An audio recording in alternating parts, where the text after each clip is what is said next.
In this simple video tutorial, I'm going to share with you how to get Instagram Reels QR code. This is important for making your content easily accessible and shareable. It allows people to quickly view your Reels by scanning the code, eliminating the need to search for your profile. To do this, simply head to Instagram. Now let's get this Reel QR code. You want to tap onto these three dots right here.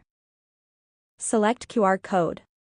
The video's QR code will get generated. Tap right here to save to your phone photos. Whenever you share this QR code, they will just have to long hold onto it and select Open in Instagram to view the video reel.